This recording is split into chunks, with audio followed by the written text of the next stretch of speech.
Programme में एक बार फिर खुशामदीद। शौकत साहब, अब जैसे मुस्लिम लीग नून के ऊपर चलें तनकीद हो रही है, तो आपकी पार्टी के अंदर जो उम्मीदवार हैं उनके ऊपर भी बड़ी तनकीद हो रही है। जैसे इख्तियार साहब ने नाम भी लिया और इसी के साथ साथ एक नाम जो है वो मुराद सईद साहब का लिया जा रहा है कि उनको सेनेटर बनाने का पीटीआई क्या समझती है कि क्या फ़ायदा होगा। क्या सेनेटर मुंतखब होने के बाद मुराद सईद साहब मंजर आम पर आएंगे, वो ओथ लेंगे?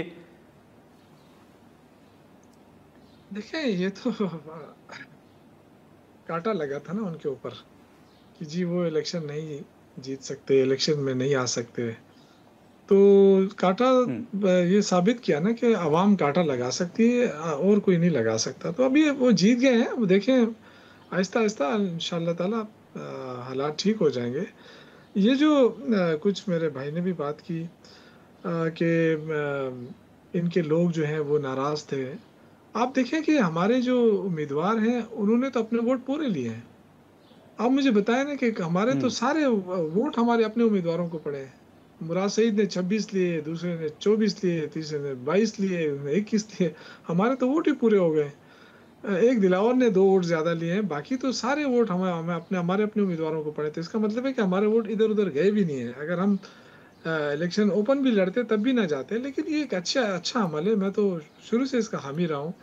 और पिछली दफ़ा भी मैंने कहा था कि यार ये जो हॉर्स ट्रेडिंग रोकनी है तो सारे मिल बैठ के जिसका जो हक बनता है, पॉइंट्स होते हैं बाकायदा, उसके उस पॉइंट्स के तहत उनको मिलना चाहिए। तो बाकी देखिए, मिर्ज़ा साहब जो हैं अगर वो नून लीग में थे तो वो ठीक थे, अब इधर आए हैं तो वो चोर भी हो गए, सब कुछ हो गया। मैं हैरान हूँ। देखिए, ये पॉलिटिकल लोग होते हैं। तलहा महमूद की कोई बात ही नहीं करता, क्या वो पैसा नहीं लगाता है इलेक्शन के ऊपर? उनकी मर्जी होती है। लेकिन ऐसे लोग जो होते हैं ना, ये हमारी सियासत में ये एक हकीकत बन चुके हैं। इस पे कोई इनकार नहीं कर सकता कि पैसे वाले लोगों की भी ज़रूरत होती है पार्टियों में। लेकिन उसका हरगिज़ ये मतलब नहीं है कि वो पार्टी उन्होंने खरीद ली है। आपने देखा एक वक़्त में हमारे पास जहांगीर तरीन साहब थे, हमारे पास वो थे क्या नाम, अलीम खान साहब थे, लेकिन फिर वो चले गए। और वही लोग जिनके बारे में हमें कहा जाता था कि ये शुगर माफिया है, आप लोग ये कर रहे हैं, वो कर रहे हैं, आज वो सारे लोग उधर बैठे हैं। परवेज खटक साहब के ऊपर कितनी तनकीद होती थी हमारे पास जब होते थे कि इन्होंने ये किया है, ये स्कैंडल किया है, वो स्कैंडल किया है। मेरे ख्याल से मेरा भाई बैठा हुआ है, यही सबसे ज्यादा तनकीद करते थे। आज वो इनकी हुकूमत में जाके बैठे हुए हैं। तो चीजें देखिए, सियासत के अंदर ही ऐसे ही होता है, इधर उधर। लेकिन कहने का मकसद ये है कि आप सियासी माहौल को प्रमोट करें। सियासी माहौल बनेगा तो चीजें आगे बढ़ेंगी। अगर सियासी माहौल नहीं होगा, जैसे हम कहते हैं चल। कि 5 अगस्त को जश्न करना चाहते हाँ हैं लाहौर में, तो अगर इजाजत नहीं मिलेगी तो क्या हाँ। होगा? तलखियां बढ़ेंगी। अगर इजाजत मिल गई तो क्या होगा? जलसा हो लेकिन जाएगा। लेकिन इख्तियार साहब, अब जैसे शौकत साहब भी जिक्र कर रहे हैं, ये तो एक चले सेनेट के इंतखाबात तो हो गए, लेकिन उसके बाद ये जो सियासी इस्तेहकाम के हवाले से बात हो रही थी, आज अगर आप खबर देखें तो जो पंजाब में अपोजिशन लीडर हैं उनको 9 मई के केसेस में 10 साल की सज़ा की खबरें सामने आ रही हैं। तो आप समझते हैं कि पीटीआई का ये जो मौक़िफ़ है कि एक तरफ आप मुज़ाकरात की बात करते हैं, दूसरी तरफ आप हमें जेलों में डालते हैं, तो मामलात आगे कैसे बढ़ेंगे? और दूसरा, सेनेट इंतखाबात के बाद क्या ये हकीकत है कि हुकूमत अब 27वीं आईनी तरमीम का भी इरादा रख रही है? देखिए नादिर, जो 9 मई है वो वाक़या तो हुआ है, आपने भी देखा है, मैंने भी देखा है। अब कोई जिन भूत तो नहीं आए थे ना कि जिन्होंने रेडियो पाकिस्तान को आग लगाई। कोई जिन भूत तो नहीं आए थे ना जिन्होंने जिन्ना हाउस को जला डाला, जिन्होंने कर्नल शेर के मुजस्समे को पटक के ज़मीन पे मार के टुकड़े-टुकड़े कर दिया। कोई आसमान से मखलूक तो नहीं उतरी थी ना जिन्होंने जीएच के ऊपर हमला किया था। जो कोर कमांडर हाउस पे चढ़ दौड़े थे, वहाँ के पंखे और मोर भी उठा के ले गए थे, वो मेज़ और सर, कुर्सियाँ वो भी तो उठा के ले गए थे। इख्तियार तो साहब, खान मतलब साहब कह कुछ रहे हैं ना कि आप कोई तो तहकीकात करें, जुडिशल कमीशन बनाएं और जो इन्वॉल्व हैं उनको सजा दें। वो तो खान यार साहब ये मेरी कह रहे बात हैं। सुने नादिर साहब, मेरी बात सुन ले। देखिए, मैं सिर्फ ये कह रहा हूँ, वाक़या हुआ है, आपने भी देखा है ना, मैंने भी देखा है, जी। शौकत साहब ने भी देखा है, पूरी दुनिया ने देखा है। कोई तो था ना, वहाँ से कोई पीटीआई के अलावा किसी और जमात का बंदा आपने अरेस्ट होते हुए देखा है? किसी और की फुटेज बनी है? किसी और की कोई तस्वीर बनी है? किसी मुस्लिम लीग नून के, पीपल्स पार्टी के, जेयूआई के, एमक्यूएम के, एएनपी के, किसी की है कोई इन्वॉल्वमेंट? नहीं है। हाँ, एक बात मैं आपको बड़े वाज़ेह अल्फाज में बता देता हूँ, फॉरगेट अबाउट कि आज सज़ा हुई है। जी। प्रोसिक्यूशन के केसेज़ मुझे पता है ये कितने इस्तिग़ासा के केस कितने मज़बूत होते हैं। कि आज सज़ा हुई है, कल ज़मानत ठीक हो है। जाएगी, परसों बरी भी हो जाएँगे, हो जाता है। ये प्रोसिक्यूशन के केस कोई इतने मज़बूत नहीं होते हैं, म मुझे उससे ज़्यादा कोई होप नहीं है। लेकिन मॉरली ये बात तय है कि there was a 9th May, there was PTI behind the 9th May. In Zaman park में इसका गेम सारा उसकी तैयार हुई थी, प्लान। और ये बात जो है ना, ये कोई ढकी-छुपी बात नहीं है। अदालतों से आपको ज़मानतें भी मिल जाए, बरी भी हो जाए, लेकिन ये तारीख लिखी जा चुकी है कि 9 मई आप ही ने किया था। इसमें कोई शक नहीं है। दूसरा सवाल आपका क्या था नादिर? 27वीं आईनी तरमीम के हवाले से बात हो रही है। 27वीं साहब, आईनी क्या तरमीम ये कोई देखिए, ये एक अल्लाह की किताब है जिसका नाम कुरान है, कि जिसमें कोई तरमीम नहीं हो सकती है। ये पाकिस्तान का आईन जो है ना, ये बनाया गया है बेहतर गवर्नेंस के लिए।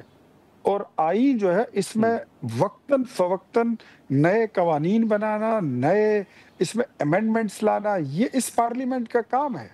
यहाँ से तनख्वाहें लेना, मरात लेना और घरों को जाना और गाड़ियों पे झंडे सजाना, और कभी ये जुलूस निकालना, अपोज़िशन में हो और हुकूमत में हो तो अपनी जो पावर कॉरिडोर्स हैं उसको एन्जॉय करना, ये नहीं है। इसका तो बुनियादी काम ही आईन और दस्तूर बनाना है, कानून बनाना है। तो मेरे ख्याल में 27वीं नहीं, मैं कहता हूँ जितने चाहिए कवानीन बनने चाहिए, लेकिन उसका फ़ायदा पाकिस्तान को हो, पाकिस्तानी अवाम को हो। ये हमारी जितने इदारे हैं, अदलिया है, इंसाफ का निज़ाम हो, लोगों को फ़ायदा पहुँचे, मुल्क तरक्की करे, अवाम खुशहाल हो। तो मेरे ख्याल में कवानीन 27वीं बनी, 28वीं तरमीम आए, 30वीं तरमीम आए, इसमें कोई कबाहत नहीं है, आने दें। तो आप समझते हैं, मतलब आप ये कह रहे हैं कि 27वीं आईनी तरमीम को, इन अदर वर्ड्स, आप रूल आउट नहीं कर रहे? 27वीं आईनी तरमीम आ रही है और काफ़ी सारी चीज़ें जो इसमें सुकम है, उसको दूर किया जाएगा। 27वीं आईनी तरमीम उसके लिए आ रही है। अच्छा, ये सर कब तक एक्सपेक्टेड है? नॉट कि ये कोई डेट अभी फाइनल नहीं हुई है, बट ये अभी इस पे वर्किंग हो रही है कि कौन-कौन सी चीज़ें हैं जिसको लाया जा सकता है, जो वर्केबल है। तो उन चीज़ों को देखा जा रहा है, उसको परखा जा रहा है, फिर तो उसके आप बाद समझते हैं कि ये जो चीफ इलेक्शन कमिश्नर को रीअपॉइंट करने का एक मामला भी सामने आ रहा है, ये भी नुक्ता शामिल हो सकता है सर, यहाँ कॉन्स्टिट्यूशनल कोर्ट के नहीं, हवाले से? मैं बिफोर द टाइम, जब तक कोई बिल जो है ना वो टेबल ना हो, उसका कोई ड्राफ्ट ना आ जाए, तो मैं कोई बात नहीं करूँगा कि मैं कहूँ कि इसमें ये आ रहा है, उसमें वो आ रहा है। हालाँकि कुछ चीज़ें मुझे मालूम है, लेकिन मेरे ख्याल में बिफोर द टाइम कोई चीज़ डिस्कस करना ये मैच्योर नहीं होगा। Let the things get matured, उसके बाद फिर डिस्कशन की जा सकती है कि उसमें क्या, कुछ में कंटेंट में क्या-क्या शामिल है। वो आपके साथ फिर शेयर करेंगे इंशाल्लाह। ठीक है। तो शौकत साहब, आपने सर गुफ्तगू सुनी, अख्तियार साहब ये वाज़ेह कर रहे हैं कि अभी उस पर वर्किंग हो रही है 27वीं आईनी तरमीम के हवाले से, जिस हवाले से आप भी बात करते रहे हैं। तो आप समझते हैं कि पार्लिमान का ये इस्तेकाक है और पार्लियामेंटेरियन जो हैं वो कानून साजी, आइन साजी वो कर सकते हैं, तो इस पर तनकीद आप समझते हैं कि जायज़ है? कानून साजी कर सकते हैं, लेकिन कानून का तो हुलिया बिगड़ गया। अब कानून में क्या रह गया? अब तो जो करना है कर ले, वो तो एक मुर्दा सा, एक बेजान सी चीज़ रह गई है। अब देखें ना, अदालतें इंसाफ नहीं दे पा रही हैं, अदालतें फैसले नहीं कर पा रही हैं आज़ादाना तौर पे। तो जब जिस मुल्क के अंदर इंसाफ ना हो ना, तो फिर तो कोई सी भी तरमीम आप लेकर आ जाए, आपको ये नज़र आता है कि पीटीआई को कैसे कमज़ोर किया जाए, कैसे कंट्रोल किया जाए, उसके लिए एक-एक तरमीम ला के जो आइन का हुलिया बिगाड़ के रख दिया है, तो ये बाद में जाके मुल्क को नुकसान होगा। इस वक़्त तो सिर्फ़ ये है कि हुकूमत बचानी है, कैसे बच सकती है, क्या तरीका इख्तियार किया जा सकता है? क्या इससे पहले मैंने आपसे कहा ना, धरने नहीं हुए, क्या पॉलिटिकल एक्टिविटीज़ नहीं होती थी? एक 9 मई का छोड़कर चलो 9 मई को एक तरफ कर दें, लेकिन उसके अलावा आप मुझे बता दें कौन-सा इंतशार हुआ है, कौन-सा वो हुआ है? लेकिन सिर्फ़ ये कि रास्ते रोके जाते हैं, खामख़ा कंटेनर लगाए जाते हैं, इजाज़त भी मिल जाती है, लाहौर में जलसे की इजाज़त मिली, फिर भी रास्ते में कंटेनर लगे, इस्लामाबाद संजानी में जलसे की इजाज़त दी, उसके बाद फिर कंटेनर लगाए गए। तो ये तो देखिए, हुकूमत खुद इस तरह के माहौल पैदा कर रही है। मैं आज भी ये कहना चाहता हूँ कि अगर सियासी तौर पे चीज़ों को लिया जाए, सियासी अप्रोच के साथ, तो मुल्क में कोई इंतशार नहीं होगा। देखिए, इस वक़्त मुल्क तो अमली तौर पे नहीं चल पा रहा। मईशत तबाह हो रही है। आप देखें, आपका डॉलर जो है वो नापैद होता जा रहा है। आपका रुपया जो है वो कमज़ोर होता जा रहा है। हाँ। और आप दावे हम कर रहे हैं कि जी हमारी मईशत बेहतर होती, कोई मईशत बेहतर नहीं हुई। अगर मईशत बेहतर हुई तो फिर रोज़गार मिलता लोगों को। मईशत बेहतर होती तो चीज़ें सस्ती होती। इस महँगाई अरूज पे आप देख रहे हैं। लोग देखिए, इस वक़्त हालात से इतने परेशान हैं, लोग बाहर भाग रहे हैं, सरमाया बाहर जा रहा है। खुदा के लिए मैं ये कहता हूँ कि मुल्क पे रहम करें। ये हमारी सियासत तो होती रही ठीक है है। नाज़रीन, यहाँ पर एक मुख्तसर सा ब्रेक लेते हैं। इख्तियार वली खान साहब और शौकत यूसुफजई साहब हमारे साथ मौजूद हैं और ब्रेक के बाद हम यहीं से गुफ्तगू को मज़ीद आगे बढ़ाते हैं।